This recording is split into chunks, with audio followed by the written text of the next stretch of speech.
तो ये लोग सोचे कि अब गांधी जी को संपर्क किया जाए और उनसे ये निवेदन किया जाए कि हम लोग की समस्या का समाधान कीजिए और हम लोग के लिए अंग्रेजों के खिलाफ आंदोलन कीजिए।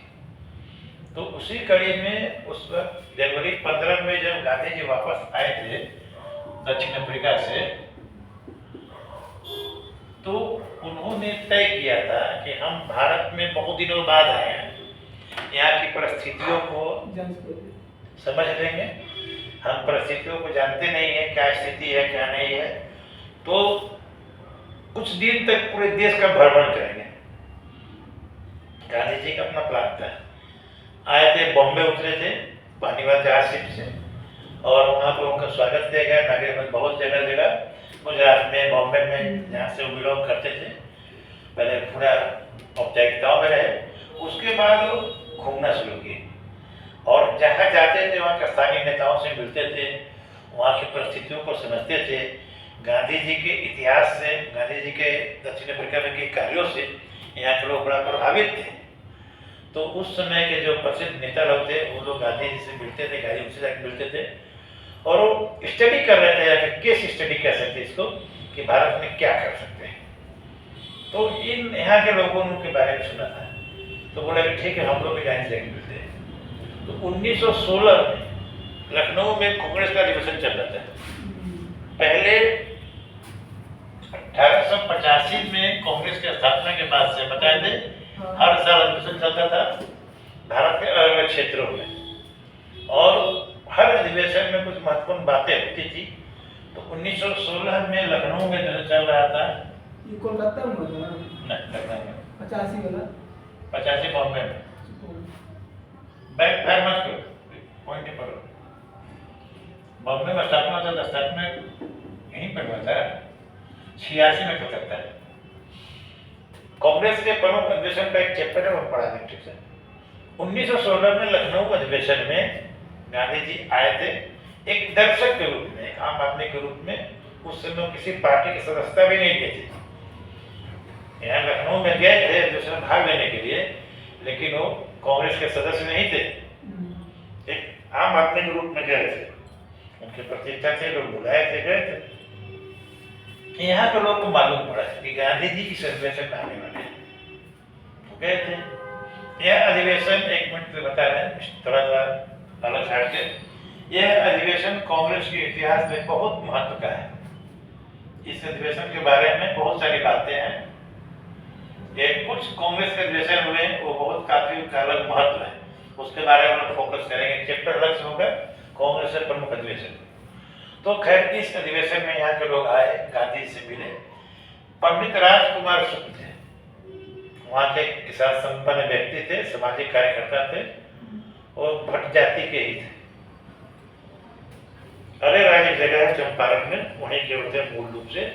उनका नाम था पंडित राजकुमार शुक्ल। इस आंदोलन में सबसे महत्वपूर्ण भूमिका उनकी थी, राजकुमार शुक्ल। इन्होंने ही जाकर के गांधी जी को अप्रोच किया और बोला, अपनी समस्याएं बताई। तो गांधी जी ने आश्वासन दिया, बोले कि अभी मैं घूम घूम के देख के समझ रहा हूँ, ठीक है उस एरिया में हम आएंगे, उधर की यात्रा बनेगी तो आपके पास हम आएंगे और उस समझ गए कि ठीक है इसको हम करेंगे। आश्वासन दे के बोले, पॉजिटिव सकारात्मक आश्वासन दिए। तो ये लोग मिल करके आ गए। उसके बाद गांधी जी दिसंबर के में कलकत्ता गए। दिसंबर 16 में कलकत्ता गए किसी काम से। तो वहां भी वो लोग जाके मिले थे, कुछ लोग वहां के लोग भी जो है के लोग इधर रहते थे, तो वो जाके मिले, समझे और उनको ये बात बोले। तो अंततः गांधी जी अप्रैल 17 में, 10 अप्रैल 1917 को गांधी जी पटना आए।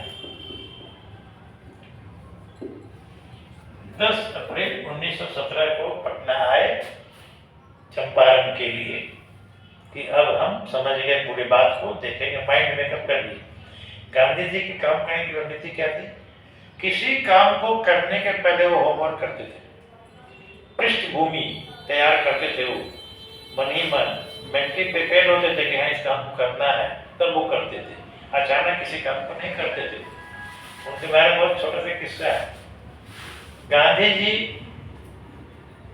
अपने साबरमती आश्रम में थे, एक बूढ़ी औरत गई अपने छोटे बच्चे को, बूढ़ी औरत नहीं, बच्चे को लेकर के गांधी जी को बोले कि बापू आपकी बात तो दुनिया मानती है, आप जब बच्चे को समझा दीजिए कि एक गुड़ मत है, बहुत ज्यादा गुड़ खाता है, मुझे चिंता होती है इसका स्वास्थ्य खराब हो जाएगा। तो गांधी जी कुछ देर सोचे, सोच के बोले ठीक है बहन, इसको 1 हफ्ते के बाद लेके आना। 1 हफ्ते के बाद वो लेकर के आई। तो गांधी जी बोले कि हाँ बाबू ऐसा है कि गुड़ मत खाए करो, गुड़ बड़ा खराब चीज है, नहीं खाना चाहिए। बड़ा उस औरत को आश्चर्य लगा, कितने ही बात करना चाहते 1 हफ्ते पहले ना कह देते, 1 हफ्ते बाद क्यों बुलाए। तो प्रश्न पूछिए, स्वाभाविक बात है कि बापू ये बात आप उसी दिन कर सकते थे, वो दोबारा क्यों बुलाए। तो हंसते बोले कि इसलिए बुलाया कि जब आप ये कंप्लेन लेकर आई थी तब खुद भी बहुत गुड़ खाते थे, हम खुद भी बहुत गुड़ खाते थे। इस 1 सप्ताह में हमने गुड़ खाना धीरे धीरे कम और खत्म कर दिया, अब हम गुड़ नहीं खाते हैं, तब ना हम इसको उपदेश दे सकते हैं। हम तो उसमें खुद ही गुड़ खाते थे, 1 हफ्ते में हम खुद गुड़ खाना छोड़ दिए, तब हम आज बोल रहे हैं गुड़ मत खाओ। तो गांधी जी का यह सोच था इस प्रकार कि जब खुद ही गुड़ खाए तो उसको कैसे कहें गुड़ मत खाओ, हम खाए तब ना उसको कहेंगे खाओ, ये था। तो खैर गांधी जी प्रिपेयर हो गए कि हम इस काम को करेंगे, जब बारे में ओपन करेंगे। तो 10 अप्रैल को पटना आ गए और 16 अप्रैल को वह पहुंच गए चंपारण। अब यहाँ पर अपना काम शुरू कर दिए वो। 15 को पहुंचे, 15 को पहुंच गया, 16 से काम करना शुरू कर दिए। जब वो फील्ड पर काम करना शुरू कर दिए तो यहाँ के जो लोकल एडमिनिस्ट्रेशन के लोग थे, बिहार के जो अधिकारी लोग थे, उसमें विलियम मैकफेल नाम का डीएम था उस एरिया का। मैकफेल एडीएम था और एक था जेएम प्रिंटेस, यह वहां का एसपी था उस एरिया का। उस अंग्रेज समझ गए उसने। तो इन लोगों ने गांधी जी के गतिविधियों पर नजर रखना शुरू किया। क्यों? क्योंकि अंग्रेज का ही शासन दक्षिण अफ्रीका में भी था। दक्षिण अफ्रीका में गांधी जी ने अंग्रेजों के खिलाफ ही आंदोलन किया था और अंग्रेजों के नाक में दम कर दिए थे। तो वहां के अधिकारी यहाँ के लोगों को सूचित किए कि एक आदमी गया है, उसका नाम गांधी है, तो बहुत ही बदमाश किस्म का आदमी है, शरारती है, उससे बच के रहना। सुन रहे तुम्हारे एरिया में आंदोलन करने गया है, तो उससे सतर्क रहो, उसको काम शुरू करने के पहले ही रोको, नहीं तो समस्या पैदा कर देगा। तब ये लोग दोनों एक्टिव हो गए और इनको रोकने का कोशिश की। 16 को आंदोलन शुरू किए। आंदोलन क्या करना था, इनका काम करने का तरीका चंपारण में ही था कि वह प्रभावित किसानों से मिले। जो किसान नील की खेती से प्रभावित थे, इनको समस्याएं थी, उनके घर जाकर के मिले और उनकी समस्याओं को सुने, लिखे, सबका सिग्नेचर कराए, ठप्पा लगाए।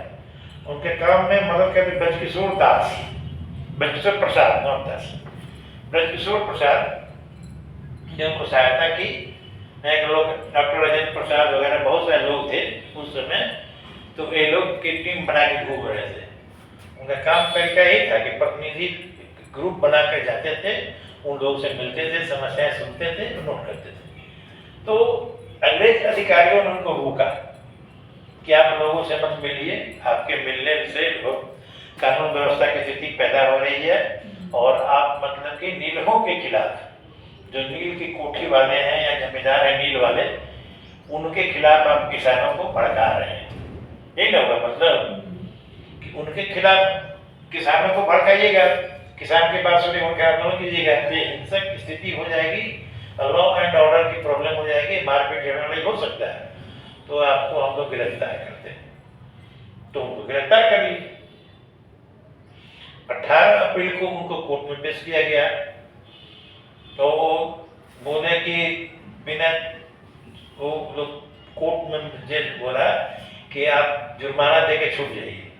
तो गांधी जी बोले हम कोई अपराध किए ही नहीं, हम तो गलती कर रहे हैं, हम तो जनता के बीच जाकर उनकी समस्याओं को सुन रहे हैं, उनकी शिकायतों को नोट कर रहे हैं, तो हम क्यों जुर्माना देंगे? हम जुर्माना नहीं देंगे। तो खैर बाध्य होकर के उन लोगों ने बिना जुर्माने के ही छोड़ दिया। फिर गांधी जी के आंदोलन चलता रहा। तो जून 1917 में एक नील संघर्ष समिति बनी। उसमें किसानों के लोग भी थे, नील के जो ठेकेदार कोठेदार थे उनके समिति भी, उनके भी लोग थे, और ब्रिटिश गवर्नमेंट के उसमें के जो अधिकारी थे वो भी थे। इन सब लोगों ने मिलकर एक कमेटी बनाई और उस कमेटी की सिफारिश पर अंततः इस नील का समस्या का समाधान हो गया। वह इस कमेटी ने जून 17 में जो कमेटी बन गई तो गांधी जी ने चंपारण छोड़ दिया। समझिए कमेटी बन के रिपोर्ट देखा जाएगा कैसे। और उस दौरान में अप्रैल से जून की अवधि में उन्होंने चंपारण में भितहरवा आश्रम की स्थापना की। गांधी जी के द्वारा बिहार में स्थापित सबसे पहला आश्रम भितहरवा आश्रम था। कभी उस एरिया में जाओ किसी काम से तो घूम लो, चंपारण का धरती पर गांधी जी जुड़े बहुत सारे इतिहास की चीज है।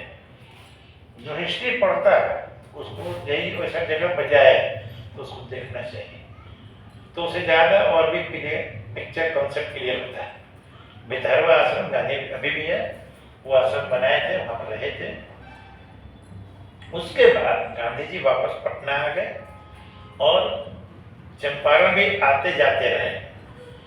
यह जब कमेटी ने अपनी रिपोर्ट दी और अप्रैल 1918 में यह उस समिति की सिफारिशों को सरकार ने मान ली तो यह आंदोलन चंपारण का समाप्त माना जाता है।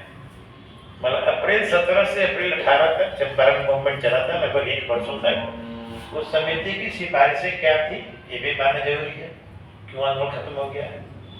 उसमें मुख्य सिफारिशें यही थी कि नील की खेती स्वेच्छा से जो किसान करना चाहे, अपने मन से करना चाहे वो करे, उसको कोई रोक टोक नहीं लगाया जाएगा, लेकिन जबरदस्ती किसी से नहीं करवाएगा।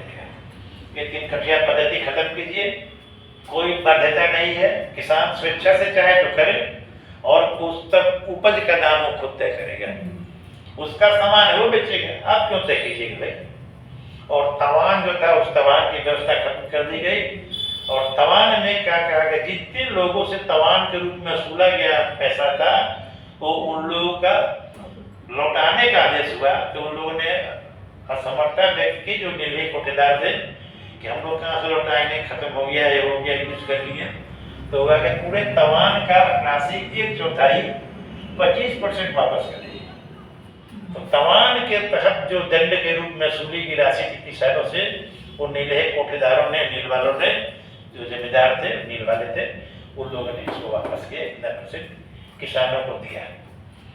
किसानों की एक डिमांड थी कि हम लोग को नील की खेती से जो नुकसान हुआ है उसकी भरपाई करें। तो खुद गांधी जी ने कहा और लोगों के कहना व्यवहारिक नहीं है, तो बरसों से आ रहा है, हो गया, आगे से नहीं किया जाएगा, आपको तमाम की राशि लौटाई जाए, पूरी राशि तो लौटाना संभव नहीं है, तो कोई उससे बहुत मुश्किल है, ये नहीं हो पाएगा। तो वो मांग नहीं मानी गई एवं उनका जो कष्ट था खत्म हो गया, नील की खेती से मुक्त हो गया, नील का आंदोलन समाप्त हो गया। यहीं पर चंपारण मूवमेंट हम लोग समाप्त करते हैं। टॉपिक समाप्त।